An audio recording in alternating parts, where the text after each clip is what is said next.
ਤੇ ਹੁਣ ਅਖੀਰ ਵਿੱਚ इस सैमीनार के जी मैं कह लवा रूह कह लवा प्रधान साहब डॉक्टर जसपाल सिंह जी जिन्हों की अगर मैं इंट्रोडक्शन नहीं बोलता तो शायद 15 मिनट 20 मिनट से लगा दें। बड़े बड़े एजुकेशनिस्ट ने, फिलोसफर ने, इंटलैक्चुअल ने, राइटर ने। अलीगढ़ तो अपनी जिंदगी की शुरुआत करके दिल्ली आते हैं, खालसा कॉलेज के एक लैक्चरर के तौर पर लगन तो बाद दिल्ली से गुरुद्वारा प्रबंधक कमेटी मैंबर बनते हैं, उस तो बाद जनरल सैकटरी, उस तो बाद प्रधानगी। बड़े बड़े मान की गल है कि हिंदुस्तान के सफीर बन के, हिंदुस्तान के इन्वेस्टर बन के लगभग 4 साल अफ्रीका मोजाम्बिक जो आई के गुजरात जी प्राइम मिनिस्टर से उदों ये इन्वेस्टर से 4 साल उत्थे अफ्रीका मोजाम्बिक और मैं समझदा कि इतिहास में पहली बार थी कि पूरा पूर्ण अमृतधारी और दारे प्रकाश वाले। उस तो पहला Guru Gobind Singh college of commerce के एज प्रिंसीपल रहे और जोड़ा तुम कॉलेज अज देख रहे हो वो सारा का सारा जो पूरा समझना कि बिल्डिंग कह लो, पूरी लाइब्रेरी कह लो, पूरा गुरुद्वारा साहब कह लो, या अज अगर दिल्ली में academic wise Guru Gobind Singh college of commerce का नाम है तो मैं समझना डॉक्टर जसपाल सिंह जी की मेहनत कर सकता और इन्होंने विजन करके डॉक्टर जसपाल सिंह जी का और हुण एट प्रेजेंट दूसरी टर्म के ने पटियाला पंजाबी यूनिवर्सिटी के वाइस चांसलर ने और पंजाब इन्होंने मैं समझदा पंजाबी लैंगुएज जो कुछ किया और गुरु ग्रंथ साहब के विभाग के जो कर रहे हैं और उस तो ही प्रभावित होकर पंजाब सरकार ने पंजाबी की जी उन्नी बड़ी क्रांति आई उस डॉक्टर जसपाल सिंह करके ने मैं उन्होंने बेनती करूँगा।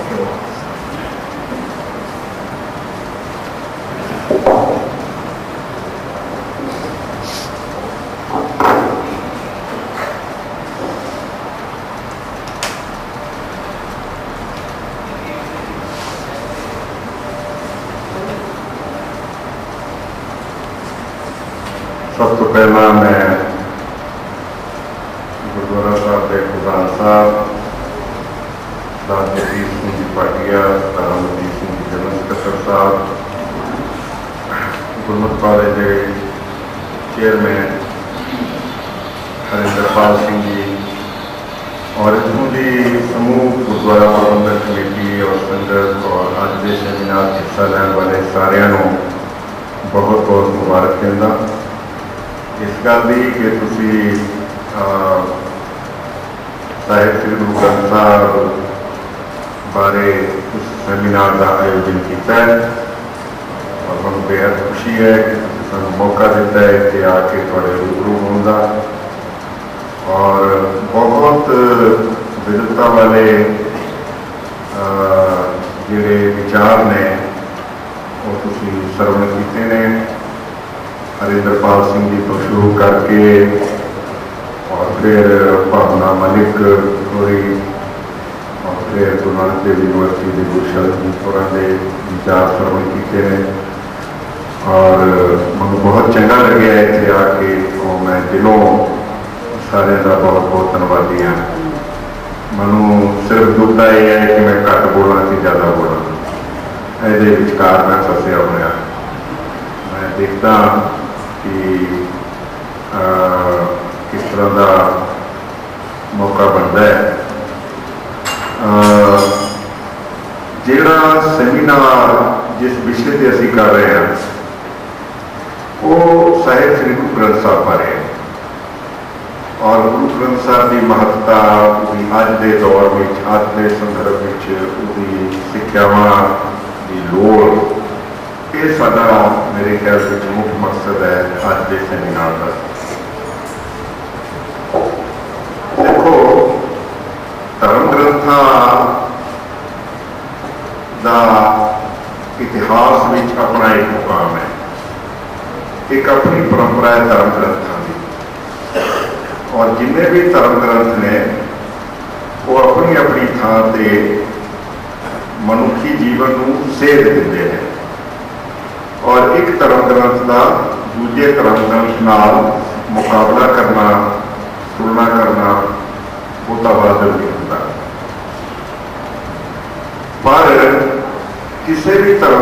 की विलक्षणता की है, किसी भी धर्म की दा महत्व की है, धर्म ग्रंथ का महत्व की है, उसके बारे गल की जा सकती है। तो उस हवाले नाल मैं एक दो गल्लां सरसरी दियां तुहाडे नाल करके गल अपनी अगे बतावांगा। गुरु ग्रंथ साहब निश्चित रूप में एक नवेकले किस्म का ग्रंथ है, ये कोई दो राय नहीं और कोई अतकथ नहीं।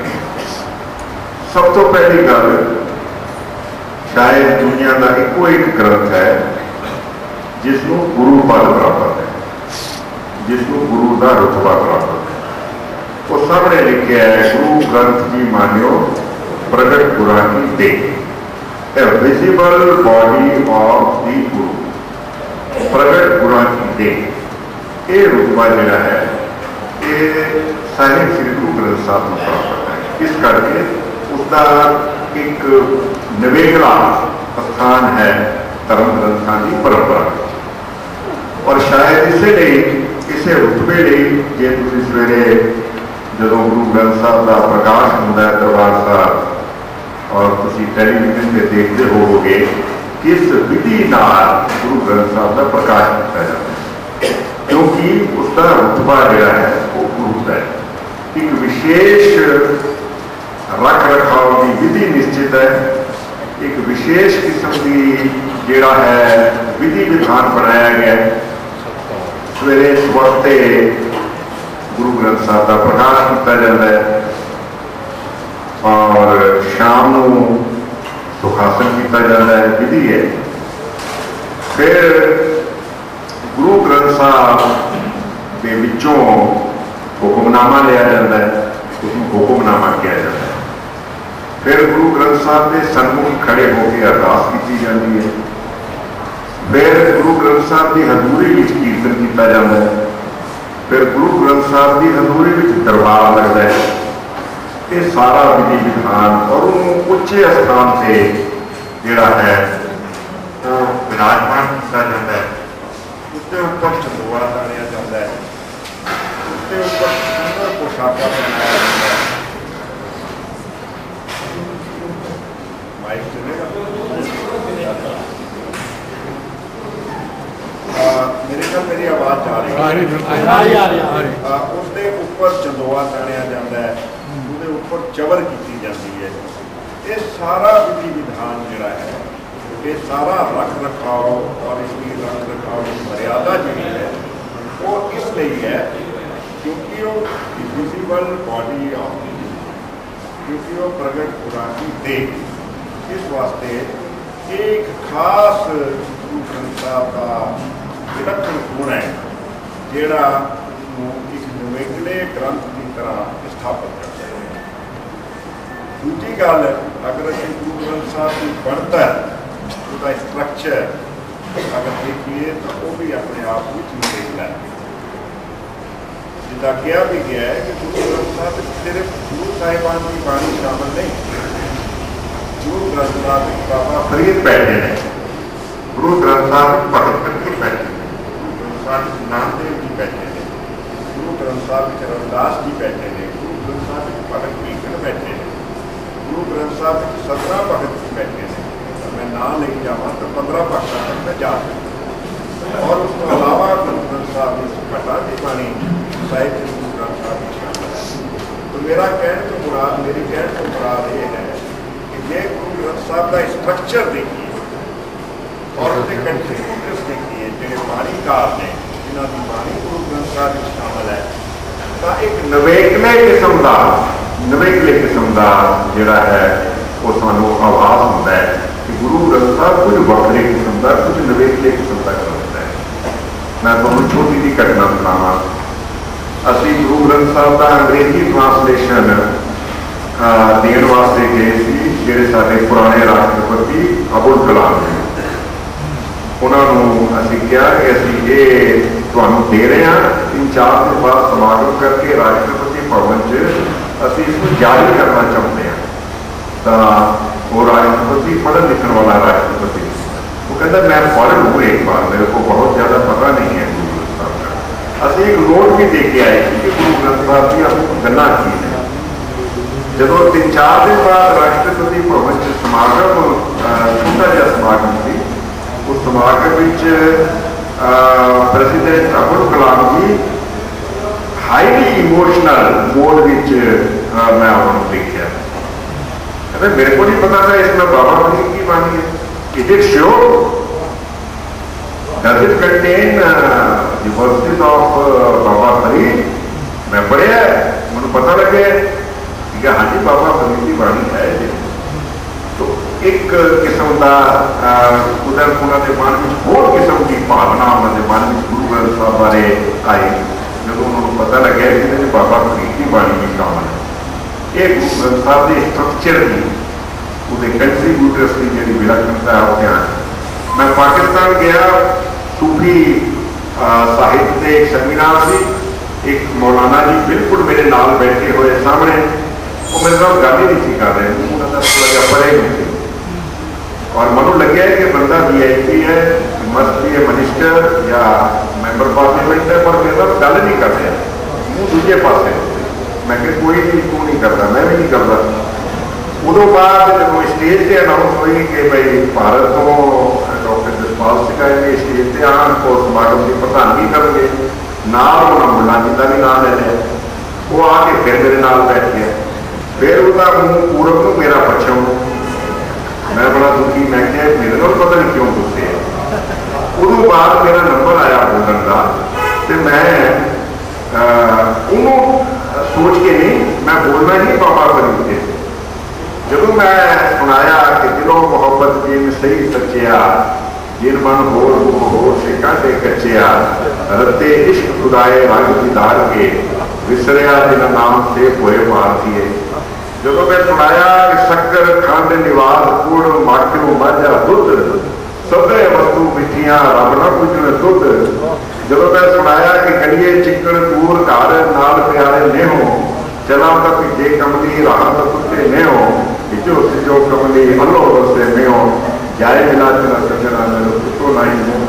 जब मैं सुनाया तब वो मुँह मेरे वालों को आए और बाद वो जफिया पापा मिले और सरदार साहब बाबा फरीद गुरु ग्रंथ साहब में बैठे हैं। मैं कहा हाँ जी बैठे हैं, हम तो रोज नमस्कार करते हैं, आप पता नहीं कभी मुल्तान जाके बाबा फरीद को याद करें या ना करें, पाक पत्र जाए ना जाए, पर हम बाबा फरीद को रोज उनको नमस्कार करते हैं, उनको आदाब करते हैं, उनको सिर झुकाते हैं। वो मेरा मित्र बन गया। तो मतलब इतना लग गया कि कदों बाबे नानक ने सोचा सी कि मैं पाक पतन जावा है, मुल्तान जाके बाबा फरीद की बाणी मंगा, उन्होंने इकट्ठा करा और उन्होंने फिर लिखा गुरमुखी लिपि, उन्होंने गुरमुखी लिपि लिख के फिर मैं गुरु अंगद साहब को देवा, फिर गुरु अमरदास को पहुंचे, फिर गुरु रामदास को जाए, फिर गुरु अर्जन साहब को जाए, फिर कंपाइल हो गए और फिर गुरु ग्रंथ साहब दर्ज हो गए। कि बड़ा जो गुरु ग्रंथ साहब का स्ट्रक्चर है, जी गुरु ग्रंथ साहब की बनतर है, वो कि वक्रे किस्म की है, जी गल मैं वो साझी करना चाहूँगा। और तीसरी गल मैं विस्तार कराँगा कि जोड़ा गुरु ग्रंथ साहब का मैसेज है, जोड़ा गुरु ग्रंथ साहब का संदेश है, जोड़ा गुरु ग्रंथ साहब का उपदेश है, जी उसकी बाणी सानू सेध देती है, वो भी उसका भी अलग भी नुहार है, पूरी नुहार जी है वक्री किस्म की है। जी गल अज असी कर रहे हैं गुरु ग्रंथ साहब के हवाले कि गुरु ग्रंथ साहब अज के संदर्भ किस तरह उसका महत्व जोड़ा है वो ज़्यादा। मैं 2-3 नुकते कर। पहली गल जी मेरे जहन चाहती है कि गुरु ग्रंथ साहब की बाणी का जोड़ा मुख सुर है, मुख सुर वो अध्यात्मक है, ये कोई दो राय नहीं। गुरु ग्रंथ साहब की बाणी का मुख सुर जोड़ा है वो अध्यात्मक है, पर गुरु ग्रंथ साहब की बाणी जी दुनियावी बनकर है उन्होंने तो वक्री नहीं।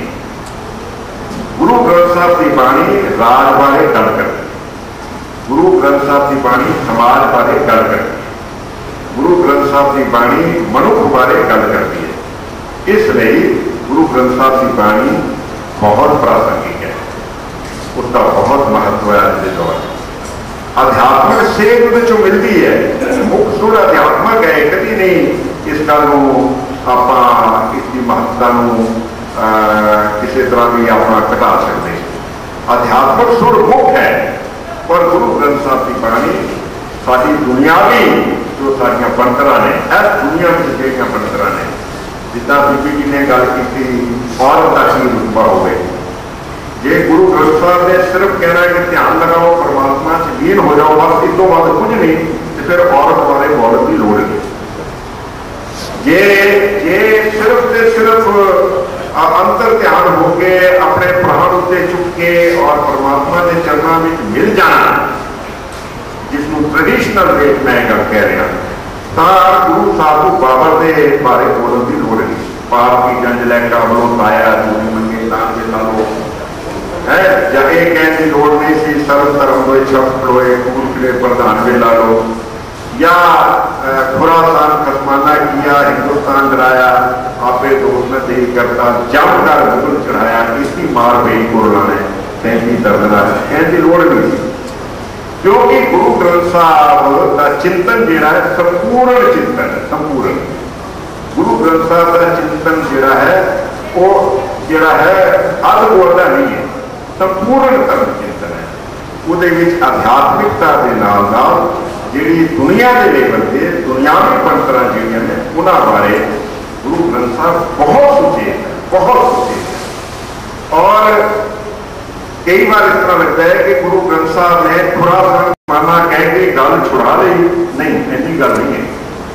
अगर समाज की राज की किसी जगह से खंडन किया होगा तो उत्थे गुरु साहब चुप नहीं होते, वो उस तो अगे अल्टरनेटिव व्यवस्था की भी गल करते हैं। जे वो कहते हैं ये राज चंगा नहीं तो राज किता ना हो ये बारे भी गल करते हैं, तो मेरा खंडन नहीं है। ये भी ध्यान में रखने वाली गल है। जो राज बारे समाज बारे स्त्री के रुतबे बारे या एनवायरनमेंट बारे जे खंडन करते हैं किसी पॉलिसी का किसी धिर का, तो नाल दे नाल उसका सोल्यूशन जोड़ा है या की होना चाहिए वह जिक्र भी गुरु ग्रंथ साहब की बाणी जो सानू विस्तार नाल मिलता है। मैं मोटी जी गल करांगा कि जो राज की गल करते हैं तो गुरु साहब बाकायदा गुरु ग्रंथ साहब की बाणी में एक चंगे राज की व्यवस्था की होवे ये दसते। दो ही गल्लां मैं सिर्फ कहांगा कि गुरु ग्रंथ साहब की बाणी का राज सीधा कहता है कि राज शक्ति उस बंदे के हक होनी चाहिए जिहड़ा गुणी होवे। गुणी राजा तख्त टिकै गुणी पैर पंचायन रथ, जिहड़ा तख्त से टिक सकता है, जिसका राज चल सकता है, जिसका राज चलना चाहिए वो गुणवान होना चाहिए, वो गुणा का धारणी होना चाहिए।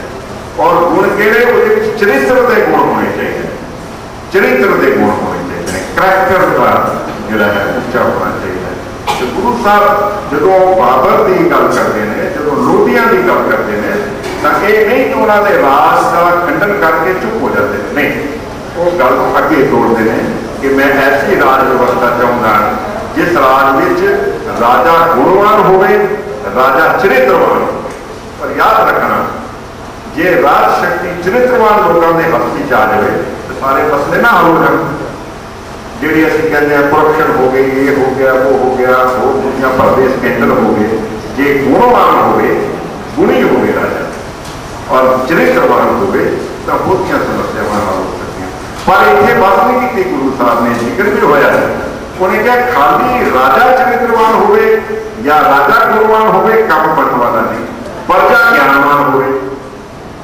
ये प्रजा ज्ञानवान नहीं तो राजा का गुणी होना और राजा का चरित्रवान होना बहुत लायबल नहीं हो सकता। इसलिए प्रजा अंधी ज्ञान गई कूड़ कुसत मुखों वाला है। गुरु ग्रंथ साहब की बाणी जी है अंधी रैयत ज्ञान की गुणी पाए परे मुद्दा रैयत जी है वो अंधी है। ये जरा सानू मैसेज अपनी ट्रेडिशन जो मिलता है वो ध्यान च रखने वाला है कि ऐसे राज की कल्पना गुरु साहब करते हैं जोड़ा राज जोड़ा है जिसे राजा चरित्रवान होवे और गुणी होवे, गुणवान होवे और प्रजा ज्ञानवान होवे। प्रजा जी है अज्ञानी होगी तो राजा के चरित्रवान होने और गुणवान होने का पूरा लाभ नहीं उठा सकती। इसलिए प्रजा का ज्ञानवान होना ऐसे समाज की कल्पना गुरु साहब करते हैं, मैं बहुत डिटेल च नहीं जावांगा।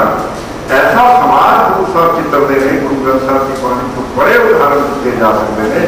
ऐसा समाज जिस समाज में किसी भी आधार से वितकरा ना होता हो, सीधी गल, ऐसा समाज जिस समाज में किसी भी आधार से, धर्म के आधार से, जाति के आधार से, जेंडर के आधार से, रुतबे के आधार से, इलाके के आधार से, आर्थिक आधार से, किसी भी आधार से अगर वितकरा नहीं होता तो वो समाज गुरु नानक देव के सुपनिया का समाज, तो वो राज गुरु ग्रंथ साहब का वो समाज जोड़ा है गुरु ग्रंथ साहब का चित्रिया हुआ समाज किया जा सकता है।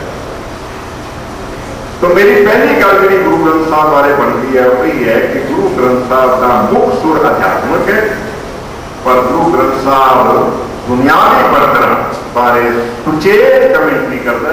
गुरु ग्रंथ साहब की बाणी उसके बारे बोलती है, जीती जागती बोलती है, रिएक्शन करती है और फिर सोल्यूशन देती है कि जरा राज है, समाज है, मनुष्य है, वो किस तरह का होना चाहिए। ये दूसरी गल गुरु ग्रंथ साहब की अज के कॉन्टैक्ट में अगर मैं रेलेवेंस की गल करा तो गुरु ग्रंथ साहब की बाणी दे विच पूरे संसार का दर्द समोया हुआ है, पूरे संसार का दर्द। और गुरु ग्रंथ साहब जो अगर असी पढ़िए उन्होंने लिख के पढ़िए तो सानू ये लगेगा कि पूरे संसार का दर्द बाणीकारा के दिलों में है, पूरे संसार का दर्द। गुरु ग्रंथ साहब की बाणी की संवेदना जी है वो बहुत बहुत प्रबल है, संवेदनशील बाणी है जी, जिस बाणी में पूरे संसार के ਦੀਆਂ समस्यावां का, दुखों का दर्द जोड़ा है वो साढ़े बाणीकारा के दिलों में समोया। दो तीन उदाहरण देना चाहूँगा। ये पंक्ति जी है देखने वाली है, कृपा करके सुनो प्रभ सब जग में बरसे मिलो। ये मेरे परमात्मा मेरी बेनती सुन लै कि सारे संसार से मीह बना दे, सारे संसार से बारिश हो गई। ये इच्छा बाणी विचों सानू मिलती होवे कि गुरु साहब ये संसारक पद्धत से, दुनियावी पद्धत से गल कर रहे हैं, ये संसार विच बारिश होवे। क्यों बारिश होवे? क्योंकि बारिश नाल संसार की खुशहाली जुड़ी हुई है। दुनिया की खुशहाली जिहड़ी है वो बारिश के नाल जुड़ी हुई है, मीह के नाल जुड़ी हुई है। तो महाराज अपने दर्द भरी आवाज पुकार करते हैं, कृपा करके सुनो प्रभु सब जग में बरसे, सारे संसार से मीह बना दे। ये संवेदना है गुरु ग्रंथ साहब। एक गुरु ग्रंथ साहब की पंक्ति है, सबे जी समान अपनी मेहर कर, अन्न पानी मुझ पाए दुख दालत पानी, अन्न पानी मुझ पाए। इन्ना अन्न और इन्ना पानी होवे कि जरा संसार है उसमें कोई बंदा भुखा ना रह जाए, कोई बंदा प्यासा ना रह जाए। ये संवेदना भी गुरु ग्रंथ साहब की है। अज के संदर्भ में इस गल को सोचने की जरूरत है। अज के संदर्भ में कि गुरु साहब एक धर्म ग्रंथ के लिखारी ने, एक धर्म ग्रंथ के बाणीकार ने, साढ़े बाणी धर्म ग्रंथ की बाणी लिखते हैं बाणीकार ने, पर उन्होंने मना संवेदना जी है पूरे संसार में कोई भी गिरा है वो भुखा ना रह जाए, किसे इन्ना अन्न उगा दे, इन्ना पानी होवे कि कोई बंदा प्यासा या भुखा न रहे। ये कुछ गल्लां जिहड़ियां ने देखिया जाती। एक होर उदाहरण गुरु ग्रंथ साहब की बाणी श्लोक संस्कृति में मिलता है, हे संसार का भरण करना मैं सब दुख हरो। संसार गल संसार की हो रही है, पूरी पूरी पूरी दुनिया की गल हो रही है। हे संसार ताप हरण करना मैं सब दुख हरो, हे सर्वजोग दयालय दीनानाथ मया करो। हे परमात्मा मेहर कर, दया कर, की दया कर, करना मैं सब दुख हरो। अपनी मेहरबानी करके, अपनी करुणा करके सारा दुख मेरा है लोगों का दूर कर। एक गुरु ग्रंथ साहब की बाणी की जी संवेदना है, समुचे विश्व की कल्याण की भावना, समुचे विश्व की सारे संसार की कल्याण की भावना संवेदना नाल गुरु ग्रंथ साहब की बाणी का दर्ज करते हैं। और उसका खूबसूरत उदाहरण जोड़ा है जिसका जिक्र भी होया है, जगत जलंदा वट लै अपनी कृपा तार जिस द्वारे उभरे तिते लियोगा।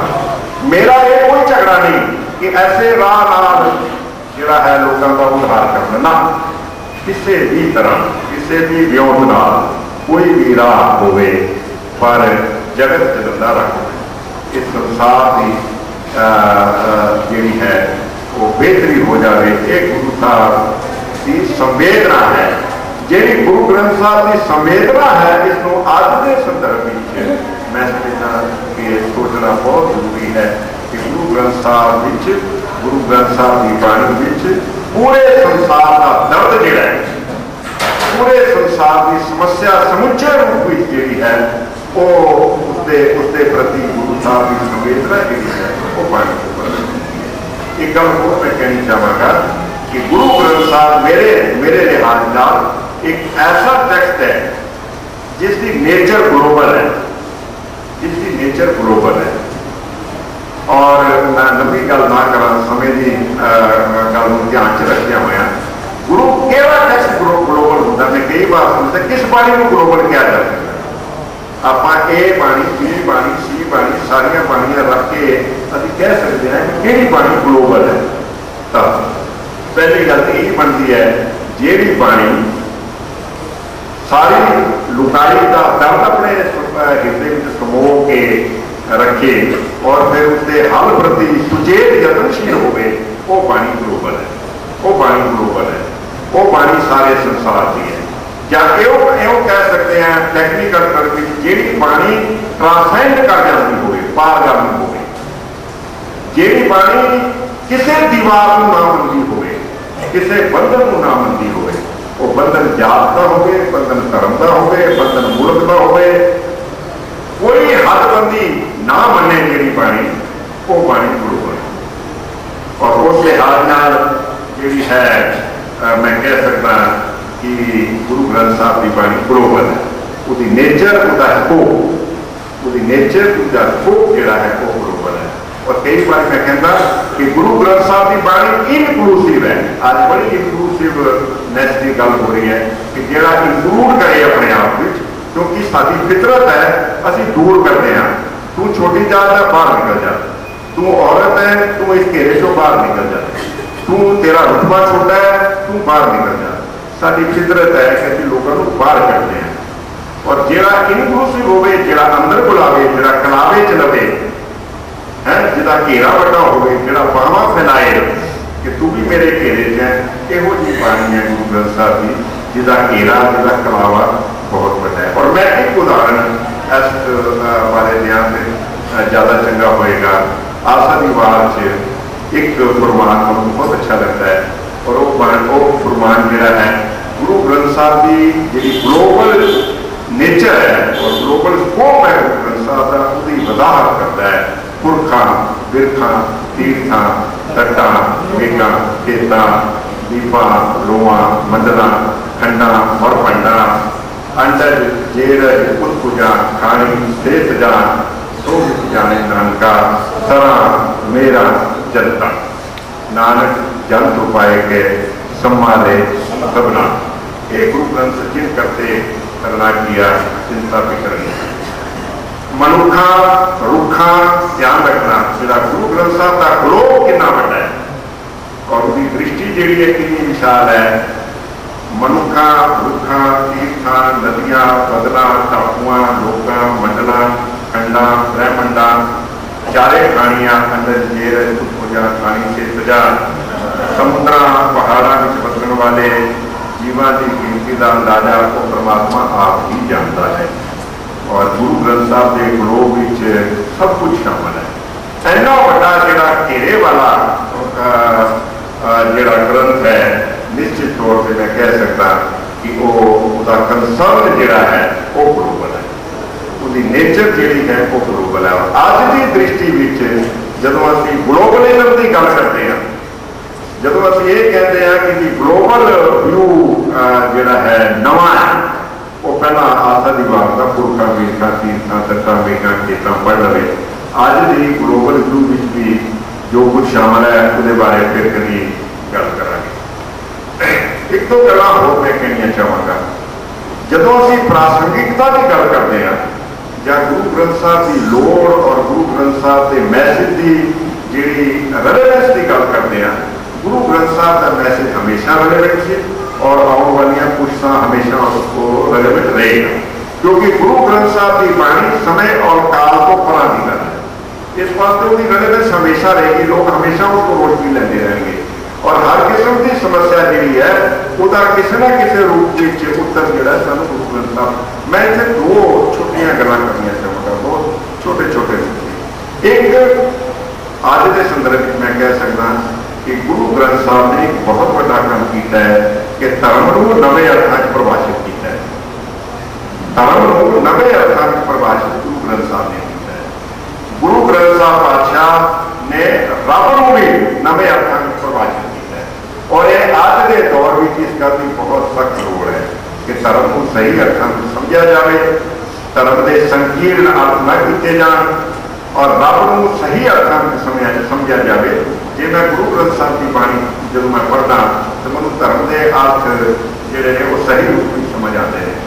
मैं कई बार कहना कि गुरु ग्रंथ साहब किस तरह के धर्म के अर्थ करता है, तो सब तो पहली गल है गुरु ग्रंथ साहब का धर्म जोड़ा है ना कर्मकांडी है तो ना सांप्रदायिक है।